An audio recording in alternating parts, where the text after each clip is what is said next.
자, 반갑습니다. 역사쌤 김좌니쌤입니다. 여러분들, 오늘은 알 수도 있고 모를 수도 있는, 하지만 많이 알려진 이슬람에 대해서 살펴보도록 하겠습니다. 자, 이슬람. 자, 때는 바야흐로 한 6세기 말 정도가 됐습니다. 6세기 말에 당시 터키라든가 그리스 요 반도 쪽에 무슨 일이 있느냐. 자, 이렇게 지도를 그려볼게요. 이 지중해야 터키, 그리스 지역. 자, 이쪽에 그리스 땅 쪽에 어떠한 거대한 제국이 있었냐면은 저번 시간에 공부하신 친구들은 아실 거예요. 그렇지. 동로마 제국, 비잔티움 제국이 거대하게 있었습니다. 이렇게.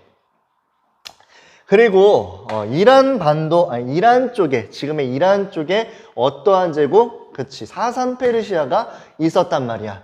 그랬을 때 한 하늘 아래에 두 개의 태양은 있을 수가 없어. 그렇기 때문에 비잔티움과 사산 페르시아가 허구한 날 싸우는 거야. 뿅뿅 이렇게. 그러다 보니까 당시 이 지역에 있었던 많은 상인들이 이쪽 루트를 이용하기가 쉬웠을까? 어렵단 말이야. 그래서 어떻게 새로운 루트를 만들게 되니 이 아래쪽으로. 자, 이쪽의 도시가 메디나고요. 이쪽의 도시가 메카야. 이러한 루트가 만들어지게 됩니다. 그러면서 이쪽에 일약 귀족들이라든가 혹은 대형 상인들이 성장을 하게 돼요. 근데 여러분들 비트코인 아세요? 쌤 동생은 비트코인으로 이제 말아먹었다고 말씀을 드렸나? 어쨌든 소수의 사람들은 돈을 많이 벌어. 근데 많은 사람들은 돈을 많이 잃는다고. 여기서도 잘 사는 사람들은 일부에 불과해요. 대상인들이라든가 혹은 귀족들. 그러다 보니까 대다수의 사람들은 못 살아요, 잘 살아요? 못 산단 말이야. 그러다 보니까 이 안에서 뭐가 퍼지게 되는 거야? 불평등이 퍼지게 되는 거예요. 이러한 상황 속에서 뭐가 평등을 지향하는 이슬람이 나타나게 됩니다. 자, 그랬을 때 누구를 먼저 예시로 들 수가 있느냐? 바로 무하마드를 예시로 들 수 있습니다. 예시가 아니지.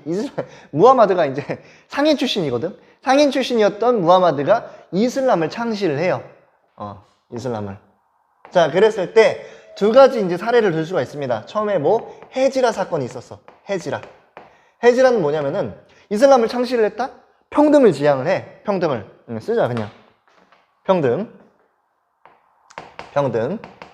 평등을 지향을 하는데 당시의 기득권층이었던 대상인이라든가 귀족들이라든가 평등에 대해서 어머, 너 정말 좋은 일 하는구나. 따봉 이래? 아니지. 네가 뭔데? 이러면서. 그래서 무하마드 이 친구를 죽여버리려고 합니다. 그랬을 때 이 상인 출신이었던 하지만 또 이제 마지막 선지자라고 얘기를 하는 이 무하마드가 어떻게 하느냐? 도망가요. 어디서? 메카에서 메디나로 도망갑니다. 이 사건을 우리는 헤지라라고 얘기를 하는 거야. 언제? AD 622년 22년 이랬을 때. 근데 이게 뭐가 중요하게 되느냐? 무하마드가 메카에서 메디나로 도망간 다음에 메디나에서 떡상을 합니다. 그러면서 겁나 세력을 키워. 제자들도 겁나 많아지고 자기를 따르는 사람들도 수천 명이 넘게 돼. 그러면서 이슬람이 떡상을 하니까 이게 굉장히 아주 기억적인 그러한 신의 뜻이었던 거지. 자, 그러면서 헤지라에서 다시 이제 어디로? 메카로 넘어가게 되는 거지. 헤지라 사건 이후에 메카를 다시 점령하게 된다. 언제? 8년 뒤에. 8년 뒤에. 그러면서 메카를 이슬람의 성지로 찍게 되는 거지. 그래서 지금도 많은 사람들은, 많은 이제 수억의 이제 이슬람 인구들은 꼭 성지 순례를 할 때 메카를 갑니다. 이러한 내용들. 자, 그러다가 2년, 잠깐. 8년이라고 했는데, 자, 30년이죠. 630년. 자, 메카를 이제 630년에 점령을 하고 2년 뒤에 죽게 돼요. 자, 이 무하마드가, 마지막 선지자였던 무하마드가 죽었을 때 종교적인 지도자를 잃었습니다. 이슬람에서는. 그랬을 때 새로운 후계자를 뽑게 되니 우린 이를 뭐라고 얘기를 하느냐? 칼리프라고 얘기를 해요. 칼리프. 그래서 칼리프 시대라고 얘기를 하는데, 자, 칼리프 시대. 이때를 무슨 칼리프 시대라고 얘기를 하느냐? 이후에도 칼리프가 많이 나오거든. 근데 이때가 이 마호메드의 그 뜻을 가장 잘 이루어 받았다라고 얘기를 해서 전통 칼리프 시대라고 얘기를 해요. 전통 칼리프 시대. 시기로 따지면은 632년에서 한 661년 정도가 되겠죠. 661년 정도. 요렇게까지를 이제 전통 칼리프 시대라고 얘기를 한다. 그런데 전통 칼리프 시대 때 4대 칼리프였던 시아 알리가 암살을 당하게 돼요. 그러면서 시아의 뜻을 계승하자. 이거 뭔가 음모가 있다 라고 얘기를 하면서 어떠한 파가 나누어지게 되느냐? 시아파가 나누어지게 되고요. 그리고 대다수였던 수니파로 나누어지게 돼요. 얘는 시아 알리가 죽음에 대해서 굉장히 의문을 제기하는 친구들이야. 그래서 이들 같은 경우는 소수 이들 같은 경우가 다수의 성격을 갖고 있다라는 거야. 자, 근데 왜 의문을 품었을까라는 건데, 자, 잠깐만요. 여기 하나 중요한 거. 자, 전통 칼리프 시대를 좀 얘기를 마저 할게요. 전통 칼리프 시대 때 이슬람 세력 같은 경우는 어떠한 모습을 보이게 되느냐? 굉장히 확장하는 모습을 보이게 됩니다. 확장. 왜냐면은, 아까 쌤이 이슬람 평등이라고 했잖아. 그러면서 너도 나도 이슬람을 믿으려고 하는 거야. 플러스 알파로 당시에 이슬람 같은 경우는 인도세만 내면은 종교를 인정해줘. 종교 인정. 근데 여러분들 유럽만 봐도 이 당시에 크리스트교가 유행했거든. 크리스트교 만약에 유럽에서 안 믿지? 어떻게 되냐면은 마녀 사냥 당하는 거야. 그냥 돌 맞아 죽어. 막 몸에 맷돌 이렇게 해가지고 막 하는 거야. 왜? 오로지 신은 한 분뿐이거든. 근데 사실 이슬람도 유일신을 믿거든요. 알라? 기독교에서 얘기하는 그 야훼랑 똑같아. 근데 여기는 좀 관용적이라는 거지. 야, 너가 조로아스터교 믿니? 괜찮아. 세금만 내. 종교 인정해줄게. 유럽이랑 다르잖아. 굉장히 관용적이야. 더불어서 평등을 지향해. 그러다 보니까 뭐 사산 왕조라든가 페르시아 멸망시키기도 하고요. 겁나 대제국을 건설하게 되는 거지. 여기까지 자, 살펴볼게요. 자, 그러다가 여기서 이제 4대 칼리프였던 시아 알리가 죽게 되면서 그 공석을 누가 차지하게 되느냐. 자, 음모라고 생각을 하는 것도 나름대로 타당해요. 왜냐면은 이후에 우마이야 왕조가 건설이 되거든. 근데 이제 얘 같은 경우는 어디? 시리아 총독이었어. 시리아 총독. 자, 우마이야 왕조를 건설하게 되면서 이슬람의 요 세력을 누가 꼴깍하게 된다는 거지. 우마이야 왕조가. 얘네 같은 경우는 이제 시기가 한 661년에서 750년으로 보시면 됩니다. 자, 이렇게 됐을 때 우마이야 왕조 같은 경우는 어떠한 모습을 보이게 되느냐? 당연히 똑같이 영토 확장 같이 해요. 어디? 동쪽으로는 어디? 서쪽으로는 어디? 자, 동쪽으로는 인더스강 유역까지. 서쪽으로는 어디? 이베리아 반도까지. 근데 이베리아 반도가 어디냐면은 여러분들 이렇게 얘기하면 잘 모르실 거야. 지도를 그려드릴게요. 자, 요렇게 되고 요렇게 이탈리아가 있고요. 여기 스페인이 있어. 그러면은 여기를 이베리아 반도라고 얘기를 하는 거야. 이베리아 반도. 시칠리아 섬 이렇게 있고. 자, 요렇게. 그래서 스페인까지 엄청나게 확장하는 모습을 살필 수가 있다라는 거지. 그런 다음에 어디? 프랑스 지역에서 프랑크 왕국에 나중에 이제 나올 거예요. 되게 중요한 전투인데. 자, 투르랑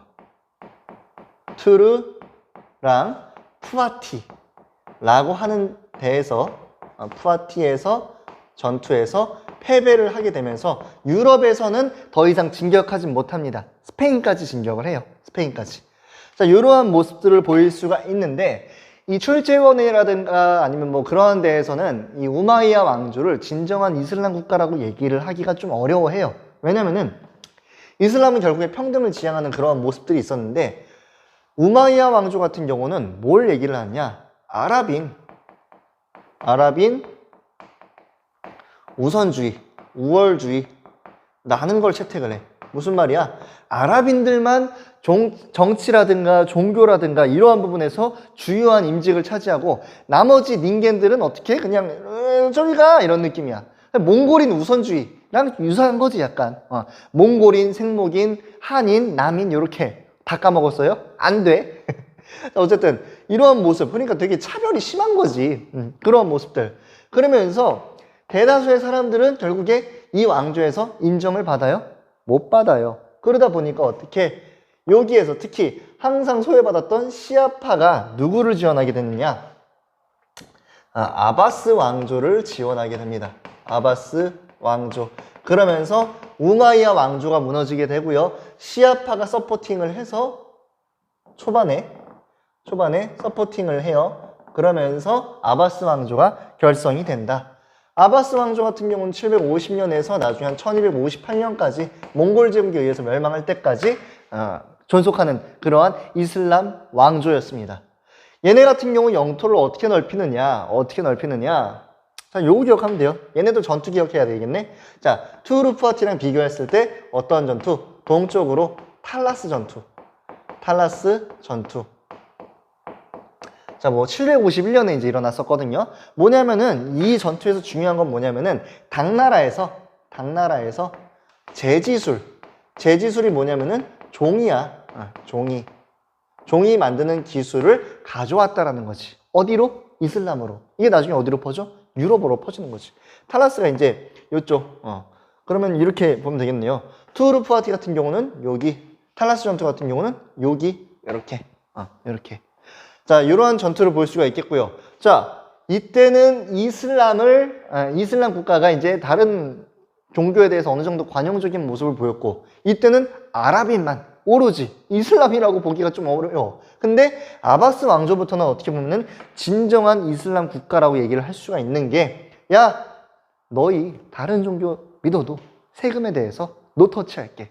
아예 이걸 업그레이드 시키는 거야. 그래서 세제, 어려운 말로 세금 제도에 대한 차별을 해요, 안 해요? 안 한다라는 거야. 그러니까 이거는 오히려 어떻게 보면은 선교를 할 때 더 좋은 방법이지. 이제는 자발적으로 믿겠다, 나 같으면은. 되게 좋은데? 이슬람 애들 굉장히 짱인데? 이러면서. 자, 이러한 아바스 왕조의 모습을 살필 수가 있겠습니다. 자, 근데 우리는 여기서 뭘 봐야 되냐면은, 초반에는 시아파랑 친했단 말이야. 근데 대다수였던 수니파를 아바스 왕조가 버릴 수 있을까? 없단 말이야. 이제부터 조금씩 이슬람 지역이, 이 대제국을 만들었던 이슬람 지역이 무너지는 모습들을 살필 수가 있다라는 거예요. 자, 이슬람 영역이 이 정도 이렇게 있었거든? 엄청 넓었어. 지금도 엄청 넓죠? 이렇게 막 엄청 넓단 말이야. 이렇게. 자, 그러는데 이게 시간이 지나면서 이슬람 국가의 분열이 일어나게 됩니다. 살펴보죠. 자, 초반에 시아파랑 아까 말씀드렸듯이 시아파랑 친하다가 이제 수니파가 다수니까 얘네랑 친하게 돼요. 그래서 어떻게? 시아파 삐져. 삐져. 그래서 어떻게 되냐면은, 에이씨, 아바스나 우마이야나 똑같은 놈들이야. 우리끼리 왕조를 세워야겠다. 라고 얘기를 하게 됩니다. 자, 다시. 자, 시아파에서 어떠한 한 10세기쯤 되면은 얘네끼리 이제 왕조를 만들게 되는데 이거를 파티마 왕조라고 얘기를 해요. 이집트 쪽에 파티마 왕조. 이집트 쪽에 파티마 왕조를 만들게 됩니다. 자, 잘 나갔어요, 우마이야 왕조. 여기서 끝이야? 아니야. 더 하고 싶어? 어떻게? 8세기쯤 해서 후 우마이야 왕조가 결성이 된다라는 거야. 어디에? 이베리아 반도에. 그러니까 여기에 하나 이렇게 뚝뚝 끊어진단 말이야. 그리고 각각 뭘 선출하냐면은 칼리프를 선출해요. 칼리프. 그럼 칼리프가 총 몇 명이야? 3명이잖아. 파티마, 우마이야, 그리고 아바스. 그래서 3칼리프 시대라고 얘기를 하기도 하고, 이게 어떻게 보면 칼리프가 종교적인 지도자거든? 종교적 지도자? 근데 지금 교황이 약간 3명이 있는 느낌이지. 이 힘이 뭉칠 수가 있겠어요? 어렵단 말이야. 더불어서 아바스 왕조에서는 내부적으로 내분이 일어나게 됩니다. 힘들어요. 그러다 보니까 어느 친구들이 아바스 왕조를 돕게 돼요. 이 친구들이 누구냐면 바로 셀주크 족장이 다스렸던 투르크야. 투르크. 이 친구들이 언제 한 1100년쯤 해서 들어오게 됩니다. 그러면서 아바스 왕조를 보호를 해요. 아바스 왕조 너무 흡족해. 그러면서 어떻게? 야, 종교적인 지도자는 칼리프인 나야. 하지만 너는 세속군주, 너는 세상의 왕이야. 그래서 뭐라고 얘기를 하느냐? 바로 술탄이라는 칭호를 부여를 한다. 술탄. 그래서 뭐냐면은 종교적 지도자를 의미를 하고요. 술탄 같은 경우는 정치적, 약간 세속군주라고 얘기를 하는 게 더 맞는데, 정치적, 지도자, 지배자라고 할게요, 여기. 지배자라고 볼 수가 있다라는 거지. 그래서 이렇게 구분을 하는 모습들을 살필 수 있습니다. 이러다가 나중에 어떻게 되느냐, 셀주크 투르크도 나중에 막 십자군 쳐들어오고 막 맞짱 뜨고 하다 보니까 약해져요. 이때 약간 이슬람은 조금 많이 분열이 되는 시기예요. 그러면서 언제 1258년에 몽골족에 의해서 아바스 왕조가 멸망하게 된다까지, 이렇게까지 정치 파트 살펴볼 수가 있겠네요. 무하마드 시대에서 칼리프, 전통 칼리프, 우마이야, 그리고 우마이야, 아바스 왕조까지 살필 수가 있었습니다. 자, 여기에서 이제 사회, 문화, 경제 이러한 부분들을 같이 살펴보고자 합니다.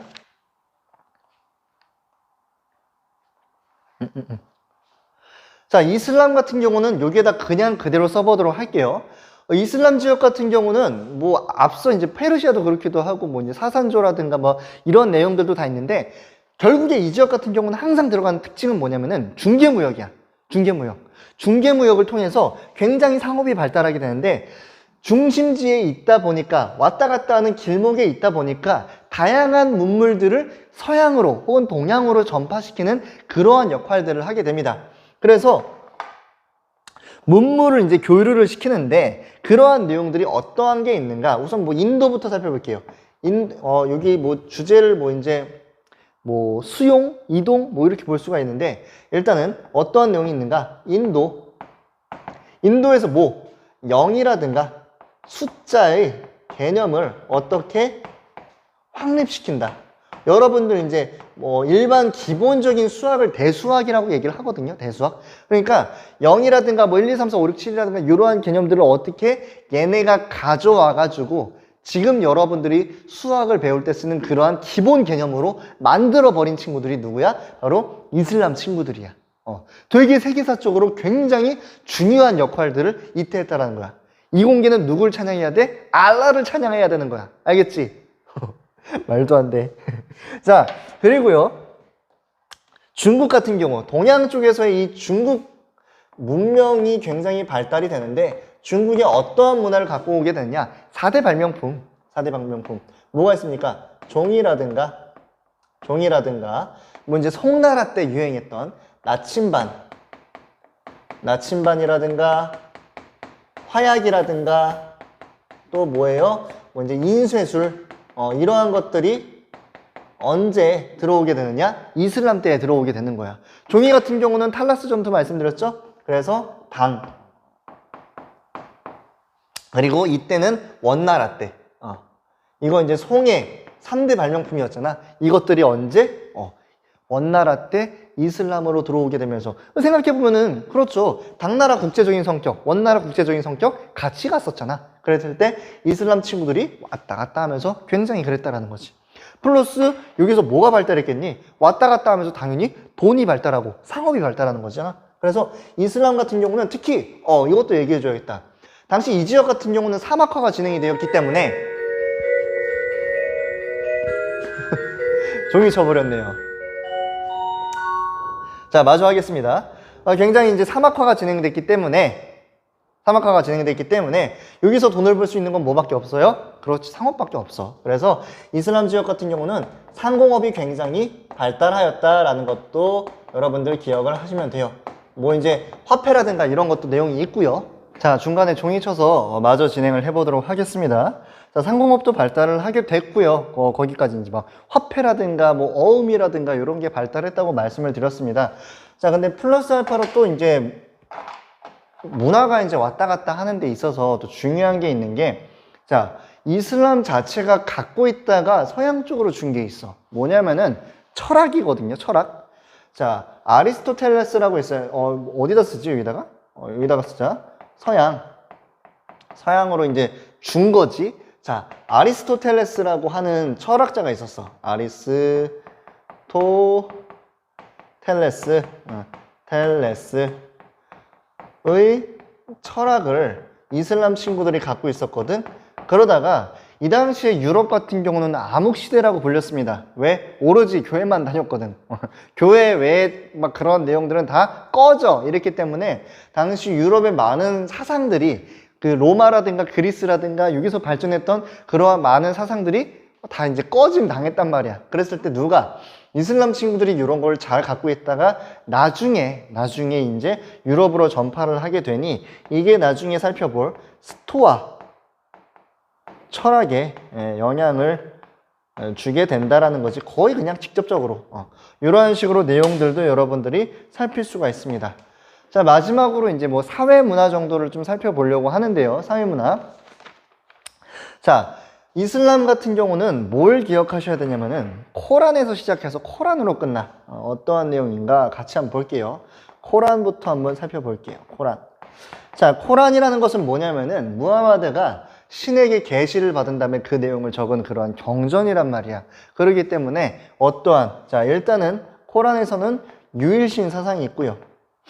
유일신이야. 코란에서는 유일신 사상이 있고요. 그 안에서 누구를, 알라를, 오직 알라를 굉장히 숭배하는 모습을 볼 수가 있습니다. 그런데 여러분들 뭐 아저씨에서 뭐 이러한 단어가 나오기도 하거든. 너무 아는 척하고 싶으면 아는 척을 못한다고. 쌤 약간 짝사랑할 때 그런 느낌을 많이 받았어요. 되게 아는 척하고 싶은데 그 친구 앞에서는 막 꿀먹은 벙어리가 되는 거지. 표현을 막 하지 못하는 거지. 갑자기 왜 나오느냐? 알라신이 있어. 너무나도 신성해. 그러다 보니까 신성한 모습을 표현할 수가 없네. 우상 숭배하지 말라고 하기도 하고. 그러다 보면서 이 알라 그림을 혹은 무하마드의 모습을 그리는 그림들 같은 경우는 그 신의 모습이라든가 무하마드의 모습이 들어가 있지 않습니다. 그랬을 때 거기에서 나오는 건축 양식이 있으니 이게 뭐다? 아라베스크라는 거야. 아라베스크. 그래서 뭐 이제 뭐 덩쿨문이라든가 막 똑같은 양식이 반복되는 그러한 엄청나게 화려한 문양이 있거든요. 이걸 뭐라고 얘기를 해? 아라베스크. 근데 이게 뭐랑 만나게 되느냐? 이쪽 땅이 원래 페르시아 지역이었잖아. 페르시아에서는 그림을 되게 세밀하게 그리는 게 발달됐었거든. 그래서 페르시아의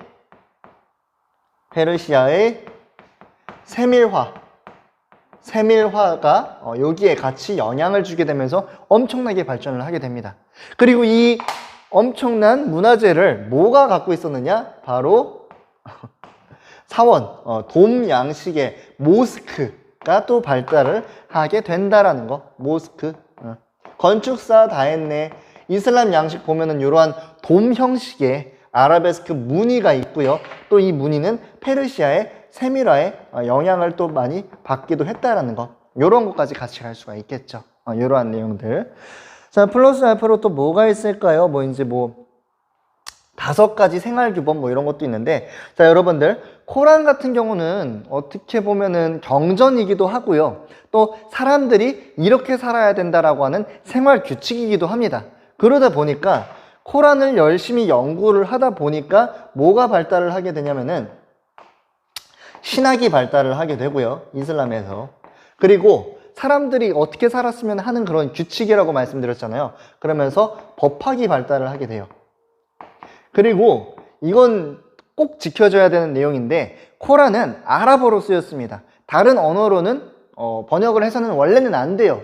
왜냐면은 오역이 될 수도 있기 때문에 이 해석을 하다 보면은 자기 마음대로 해설을 할 수도 있기 때문에 여러분들도 똑같은 막 영어 문장 해석할 때 애들마다 막 다르잖아. 그랬을 때 그러한 내용들 때문에 아랍어가 연구가 굉장히 많이 되기도 했다라는 거. 그러면서 아랍어 문학도 많이 발전을 하게 되니 그 중에 하나가 또 뭐가 있느냐? 뭐 천일야화라든가 천일야화 뭐 이러한 내용들이 있겠다라는 거지. 천일야화. 천일야화가 뭐냐면은 약간 그러니까 모든 그 이슬람 당시 중동 지역에 있었던 다양한 전래동화들이 있을 거 아니에요? 그러한 내용들이 다 이렇게 망라된 거야. 다 들어가진 거야. 그래서 약간 배경이 이제 사산 페르시아 요쯤으로 제가 이제 기억을 하는데 여기에 이제 왕이 있었습니다. 근데 왕이 와이프가 이제 왕을 배신을 해가지고 다른 애랑 막 난 거야, 그냥. 그러니까 이 왕이 개빡쳐가지고 그 와이프 죽여버렸겠죠. 와이프를 죽여버리고 여자를 안 믿어요. 갑자기 이제 천일라와 얘기를 하게 됐는데, 여자를 안 믿게 되면서 이 여자 이제 결혼은 어쨌든 한단 말이야. 그러면서 여자를 이제 하룻밤만 잠을 자게 되고 그 다음에 죽여버리고, 하룻밤 또 잠을 자게 되고 죽여버리고, 이런 식으로 되다 보니까 나라에 왕이랑 결혼하려는 여자가 남아나질 않는 거예요. 그랬을 때 누가 왕의 아주 충성스러운 신하였던 재상이었던 친구가 자기 딸을 보냅니다. 근데 이 딸이 굉장히 훌륭해요. 그래서 어떻게 거의 스토리텔러야, 만담꾼이야. 그래서 왕에게 밤마다 재밌는 얘기를 해주는 거지. 그러다가 정작 중요한 순간에 네, 알려드릴게요. 왕 입장에서는 죽여버리려고 했는데 계속 얘기를 듣고 싶으니까. 그랬을 때 1000가지 이야기, 뭐 알리바바와 40인의 도적도 요 안에 있는 내용이기도 하고요. 그랬을 때 그러한 이제 내용들을 담은, 그래서 나중에 왕이 깨닫습니다. 어우, 내가 더 이상은 여자들을 죽이지 않겠다. 너 나의 마지막 와이프, 뭐 이러면서 그러한 내용들이 있다라는 거 천일야와 같이 볼 수가 있겠네요. 코란. 자연과학도 이제 같이 볼 수가 있겠는데, 자연과학. 자연과학이 왜 나오냐면은 자, 이슬람 친구들이 이제 세계를 다니면서 엄청나게 이제 많은 그런 정보들을 이제 다 들어온단 말이야. 그러면서 굉장히 이때 의학도 발전을 하게 되고요. 의학이라든가 또 이제 뭐 아까 수학 얘기했었잖아. 수학도 발달을 하게 되고, 뭐 이제 책으로 이제 의학대전 이러한 책들도 같이 나오게 된다라는 거지. 그러니까 엄청나게 당시 이 시기 때에 유럽은 사실 보잘게 없습니다. 유럽은 보잘게 없어요. 오로지 그냥 교회만 믿었기 때문에 이 당시에 자연과학이라든가 수학이라든가 또 철학이라든가 이러한 것들이 엄청나게 발전한 시기는 언제? 바로 이슬람 시기였다라는 거, 요렇게 기억을 하시면 될 것 같고요. 더불어서 뭔가 이제 막 당시 상업이 발전을 하잖아. 그러면서 뭐가 필요한 거야? 땡전이 필요해. 그랬을 때 땡전으로 쓰이는 금을 만들기 위해서 연금술도 연금술도 굉장히 발전하게 된다. 자, 이렇게까지 이슬람을 크게 정리를 했습니다.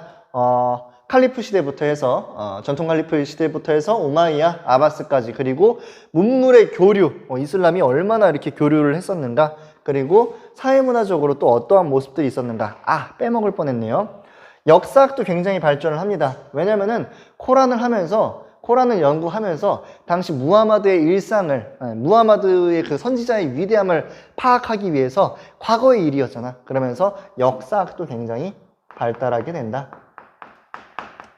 그리고 상공업 발달하면서 전 세계를 왔다 갔다 하는 뭐 이븐 바투타라든가 이런 이제 거의 약간 모험가죠. 이러한 친구들도 굉장히 나타나기도 했었다라는 거 정도, 이렇게 정도 보시면 될 것 같습니다. 하나만 더 할게요. 이건 너무한 거 아니냐고.